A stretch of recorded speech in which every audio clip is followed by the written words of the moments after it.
आपने मुझे पशुपालन और मत्स्य पालन के बजट पर चर्चा करने का मौका दिया। मैं आपका धन्यवाद करता हूं। मान्यवर, हमारे देश की संस्कृति धरोहर में पशुपालन और मत्स्य पालन का विशेष महत्व रहा है। भारतीय संस्कृति और पौराणिक कथाओं में पशुपालन का गहरा नाता है। महाभारत जैसे महाकाव्य में भगवान श्री कृष्ण को गायों का चरवाहा बताया गया है। मानवर, जो पशुपालन की महत्ता को दर्शाता है, गोकुल और वृंदावन में गायों का पालन पोषण भारतीय समाज के लिए आदर्श माना गया है। श्रीमान, भारतीय परंपरा में पशुधन का महत्व इतना अधिक रहा है कि कामधेनु को मानव की समस्त इच्छाओं की पूरक माना गया है। कामधेनु, जिसे सर्व कामधुक भी कहा जाता है, जो हमारी धार्मिक कथाओं में एक दिव्य गाय के रूप में देखा गया है, जो अपने धारक को हर प्रकार की समृद्धि और सुख प्रदान करती है। इसी प्रकार मत्स्य पालन का भी हमारी संस्कृति में महत्वपूर्ण स्थान है। मत्स्य अवतार में भगवान विष्णु ने मत्स्य रूप में प्रकट होकर मानवता की रक्षा की थी। सभापति महोदय, ये कथा न केवल धार्मिक महत्व को रखती है, बल्कि ये भी दर्शाती है कि भारतीय समाज में मत्स्य पालन कितनी पुरानी और महत्वपूर्ण परंपरा है। मानवर, पशुपालन और मत्स्य पालन केवल न आर्थिक रूप से किसानों और मछुआरों के जीवन में समृद्धि दिलाते हैं, बल्कि हमारे सांस्कृतिक और धार्मिक जीवन का भी अभिन्न हिस्सा हैं। आज भी ग्रामीण जीवन इनकी महत्वपूर्ण भूमिका को दर्शाता है और हमें इन परंपराओं को संजोए रखना चाहिए। श्रीमान, भारतीय अर्थव्यवस्था में पशुपालन की महत्वपूर्ण भूमिका है। भारत दुनिया में सबसे अधिक पशुपालन रखने वाला देश है, जिसकी कुल संख्या लगभग 535.78 मिलियन है। लगभग 20.5 मिलियन लोग अपनी आजीविका के लिए पशु पर निर्भर हैं। पशुधन ने छोटे किसानों के परिवारों की आय में 16% का योगदान दिया है, जबकि सभी ग्रामीण परिवारों के लिए ये औसत 14% है।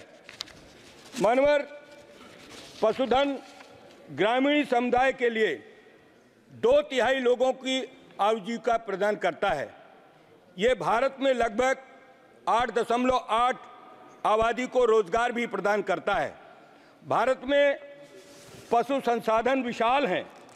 वर्तमान जलवायु परिवर्तन के दौर में, जहां मानसून की अनियमितता या मौसमी विभीषिकाएं फसलों को तबाह कर देती हैं, उस वक्त ये पशुधन ही किसानों को सहारे का काम करता है।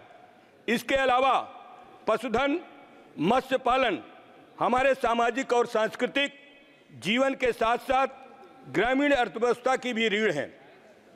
ये न केवल स्थायी आजीविका प्रदान करते हैं, बल्कि हमारे समाज को स्थायित्व और सुरक्षा प्रदान करते हैं।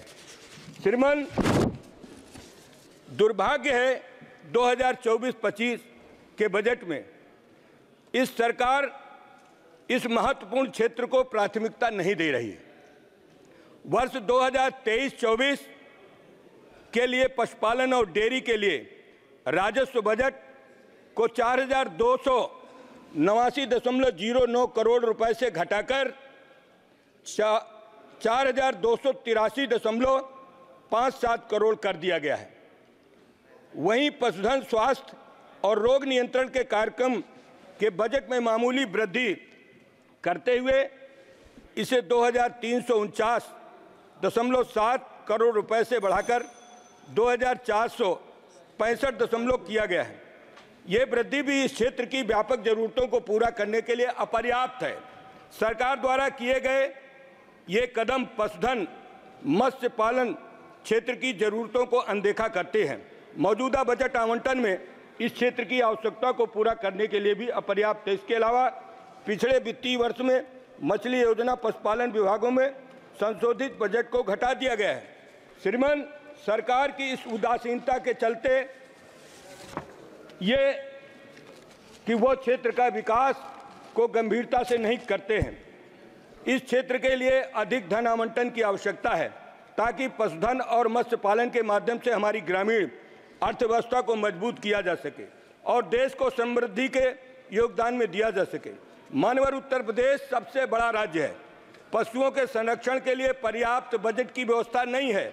हमारी लोकसभा क्षेत्र फतेहपुर में छुट्टा जानवरों से सबसे ज़्यादा किसान तो परेशान हैं और वो छुट्टा जानवर भी जीवन मौत से जूझ रहे हैं और उनके लिए सरकार द्वारा इस तरीके का कोई इंतजाम नहीं किया गया है कि उनके लिए चारे का प्रबंधन हो।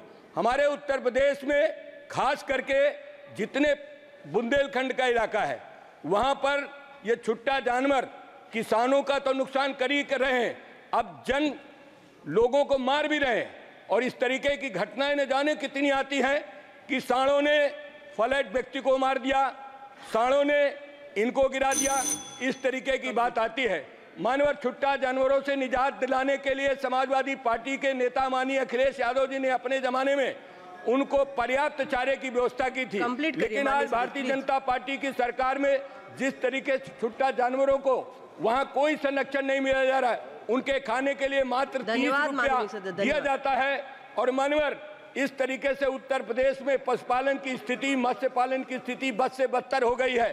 श्रीमान, मैं अपने जिले फतेहपुर में आपसे मांग करना चाहता हूं, हमारे यहाँ 2 डेयरी के बड़े बड़े प्लांट थे जो पराग के, दोनों डेयरी के प्लांट बंद है मानवर 5 साल से, उन पर किसी भी तरीके का कोई काम नहीं हो रहा है, उनको चालू किया जाए। इसी तरीके से मानवर डेयरी संचालन सुव्यवस्थित नहीं है। फतेहपुर जिले में मानवर एक वेटनरी कॉलेज खोलने की आवश्यकता है।